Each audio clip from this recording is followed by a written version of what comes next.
Okay, boys and girls, this is our second book by Kevin Henkes, and it's called Julius, the Baby of the World. So Julius is in this little bassinet here, okay? He's a baby. And this is Lily, his sister. And sometimes when new babies come into families, it's not always easy. These are the only two in the family for kids.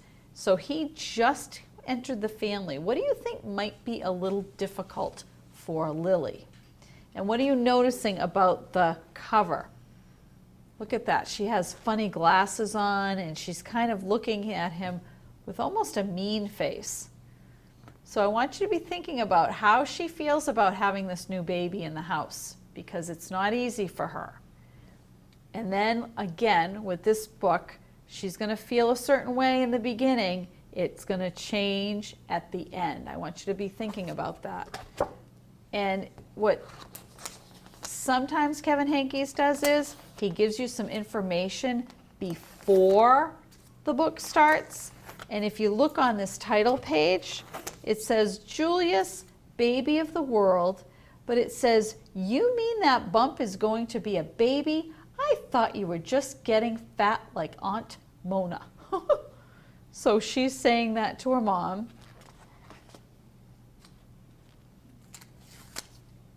And then right here she says, "Hooray!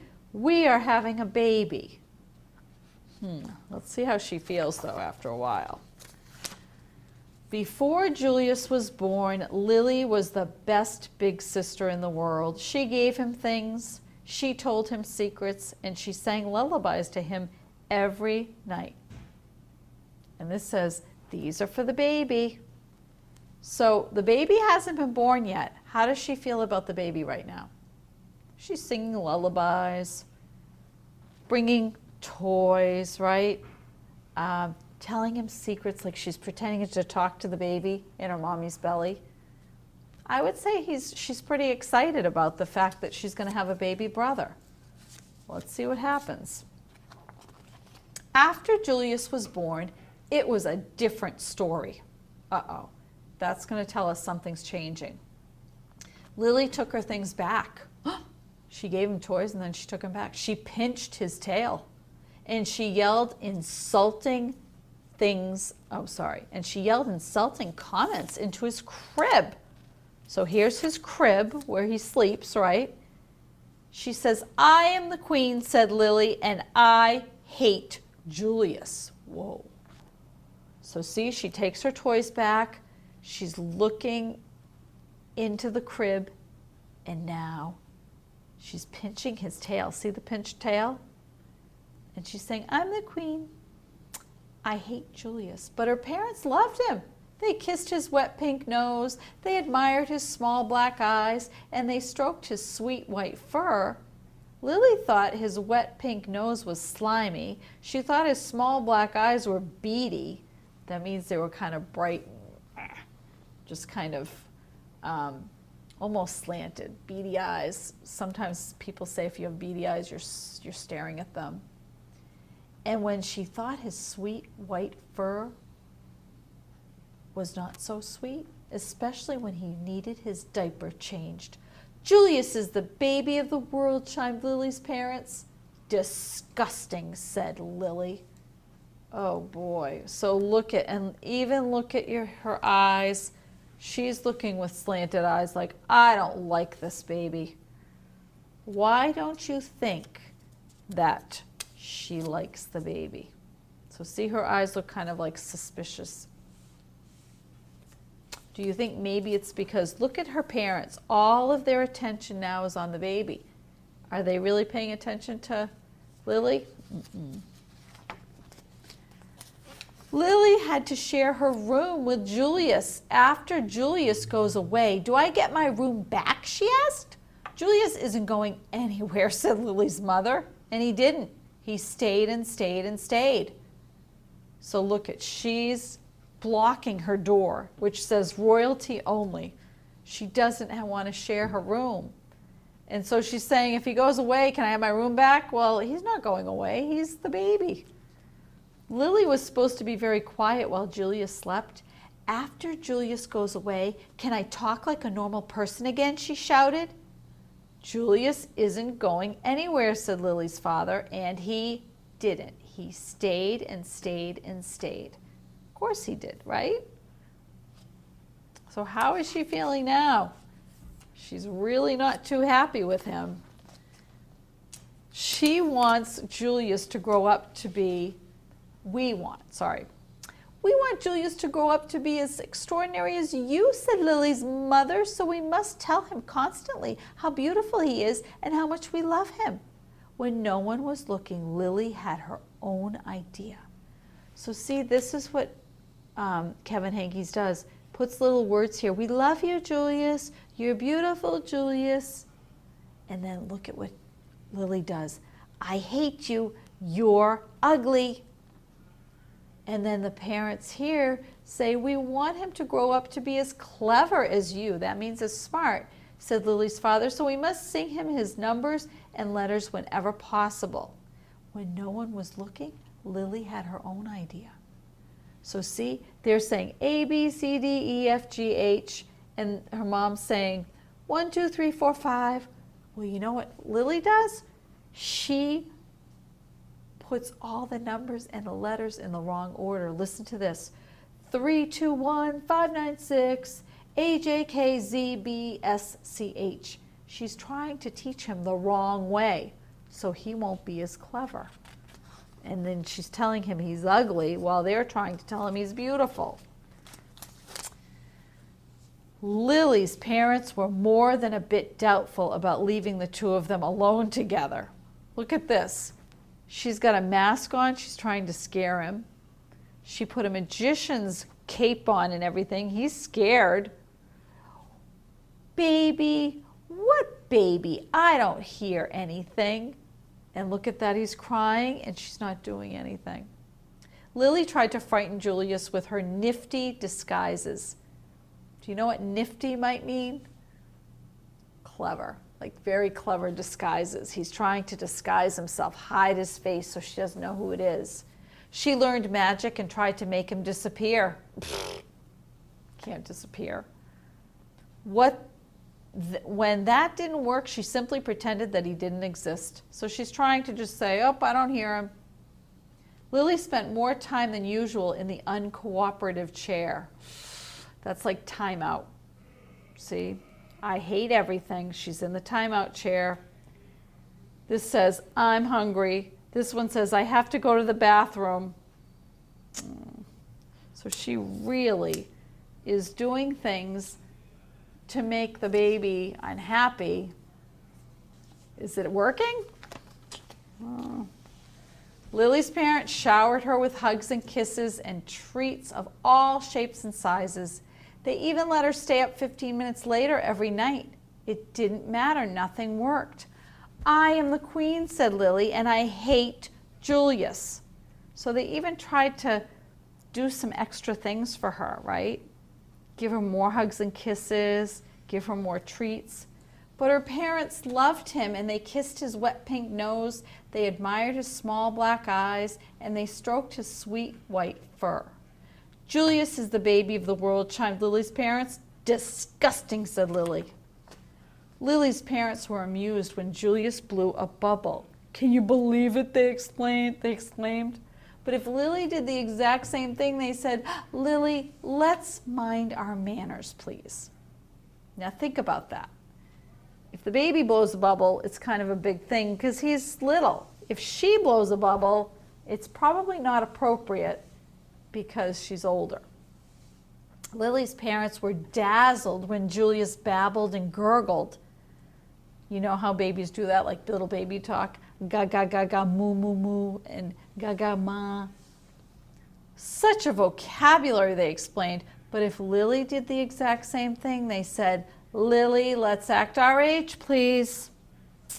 Lily's parents were amazed when Julius screamed, what lung capacity, they exclaimed. But if Lily did the exact same thing, they said, Lily, let's restrain ourselves, please. So see, if the baby screamed out, then they said, oh, what lung capacity. That means he's got a strong voice. He's got a big set of lungs. But if she screamed out, they said, oh, you've got to restrain. Lily, let's restrain ourselves, please. That means, restrain means control yourself. Because you're a big kid, you shouldn't be screaming. One morning, while Lily was busy playing opera is like, see, she's singing. Her mother said, why don't you put some of that verbal exuberance to good use? Why don't you tell Julius a nice story? So verbal exuberance is a lot of words. She's talking a lot, she's singing a lot, she's doing a lot through her voice. And so her mother's saying, why don't you use all of that energy and tell him a story? So this is what she tells him. Oh boy. Julius, the germ of the world by me, said Lily. Once upon a time, said Lily, there was a baby. His name was Julius. Julius was really a germ. A germ is something that's dirty, right? Julius was like dust under your bed. If he was a number, he would be 0. If he was a food, he would be a raisin, small. 0 is nothing. A raisin tastes like dirt. The end, said Lily. Now, is that a very nice story? No. Is that being kind to her little brother? No. The story earned her 10 minutes in the uncooperative chair. So she had to sit 10 minutes. Uncooperative means she's not following the rules. She's not listening to her parents. So she has to go take a little time out. Let's see. Lily warned her friends, Chester and Wilson and Victor, about babies. Trust me, they're dreadful, she said. She warned strangers about babies too. You will live to regret that bump under your dress, she said. So it's the woman's got a baby in her belly and she's saying, you're going to regret that.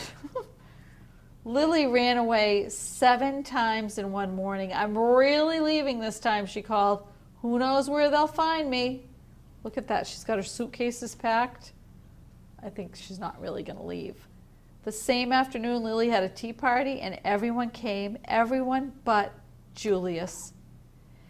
His invitation must have gotten lost in the mail, she explained. So she invited all her teddy bears to her tea party but didn't invite her little brother. You see how Kevin Hankes uses these rectangles? So he puts 2 different things happening on a page, which is kind of interesting. That's something you might want to do when you do your illustrations for your books. Lily had glorious dreams about Julius. Oh my gosh, look at this. She's riding a big cat and the cat's going to attack the baby. And ghastly nightmares too. Ooh, now the baby's going to get Lily. Lily's parents showered her with compliments and praise and niceties of all shapes and sizes. If they showered her with compliments, they said, oh, you're such a good girl. We love you so much. They even let her drink her juice out of the antique china cup. It didn't matter. Nothing worked. I am the queen, said Lily, and I hate Julius. And look at this. My entire complete family. She's got herself, Lily. She's got mom, dad, and it says, that's all there is really. She doesn't even put the baby in, Julius. But her parents loved him. They kissed his wet pink nose. They admired his small black eyes, and they stroked his sweet white fur. Do you notice how sometimes Kevin Hankes repeats certain lines? He did that in the other book, too, that we read, Chrysanthemum. Julius is the baby of the world, chimed Lily's parents. Disgusting, said Lily. When Lily's mother felt up to it, she planned a festive celebration in honor of Julius. All the relatives came. There was quite a spread. What's the big deal, said Lily. Haven't they all seen a silly lump before? Apparently not. All afternoon, the relatives hovered over Julius. They kissed his wet pink nose, they admired his small black eyes, and they stroked his sweet white fur. So she is not very happy because everybody is putting their attention on the baby. Disgusting, said Cousin Garland. What? Said Lily. Julius, said Cousin Garland. I think his wet pink nose is slimy. I think his small black eyes are beady. And I think his sweet fur is not so sweet. He needs his diaper changed. Oh, so now her cousin is talking badly about the baby, baby Julius. Lily's nose twitched. Her eyes narrowed. Her fur stood on end and her tail quivered. What is happening?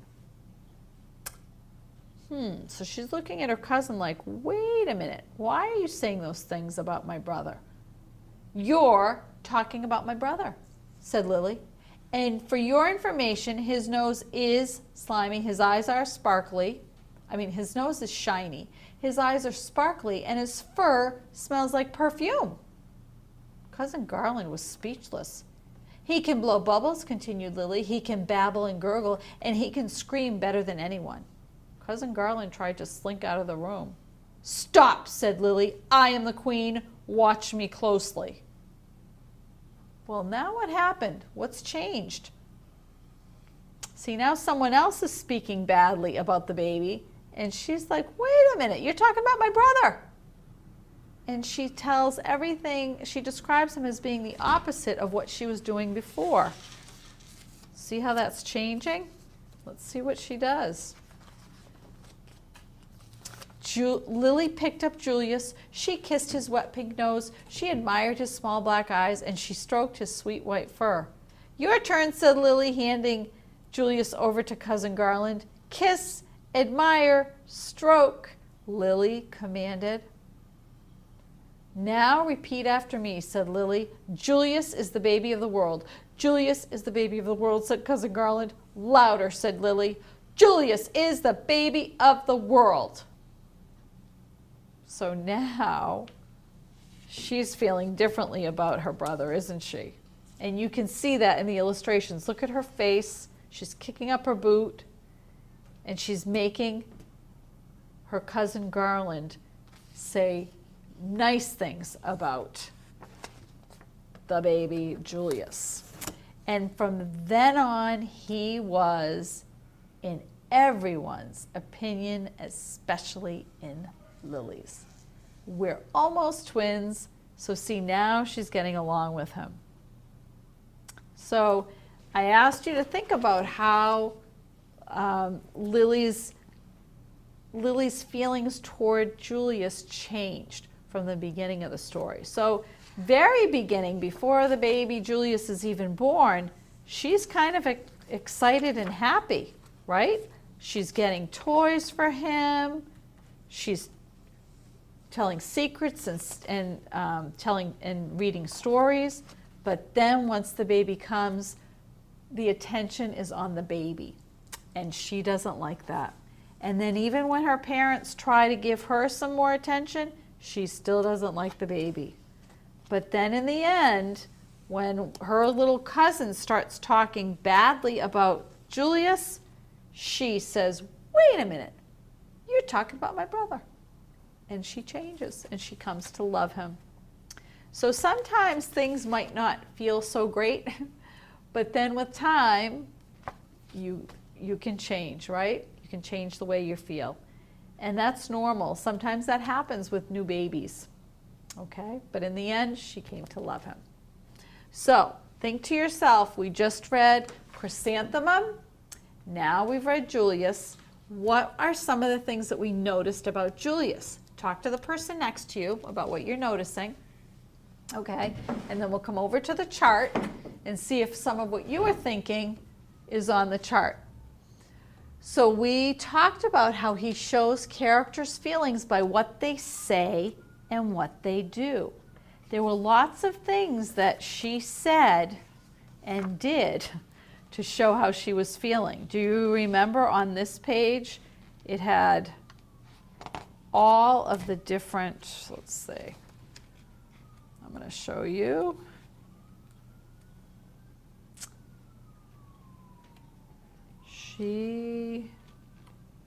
Remember here? how it showed how she was putting on the mask, trying to make him disappear. And then she's just saying, I don't even hear this baby. I don't notice him at all. So these are things in the illustrations that she did, but then we also know some of the things that she said. Remember, she called him disgusting right here.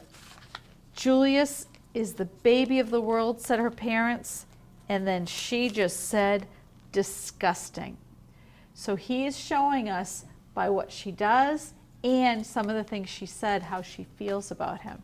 Then in the end, right, she was saying things very differently. Julius is the baby of the world. Your turn, kiss, admire, stroke. She wanted him to really love the baby too. He also repeats certain words in the story, and we noticed that with Chrysanthemum, right? There were lines in here, I am the queen, I hate Julius.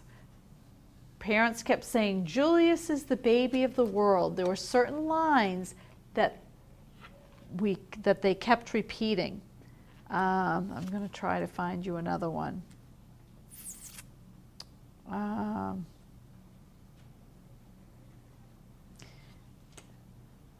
See, even on these 2 pages, it's interesting here. She said Lily had to share her room with Julius. After he goes away, do I get my room back? Julius isn't going anywhere, said Lily's mother, and he didn't. He stayed and stayed and stayed. Then she does something different. Lily was supposed to be quiet while she slept. After Julius goes away, can I talk like a normal person again, she shouted.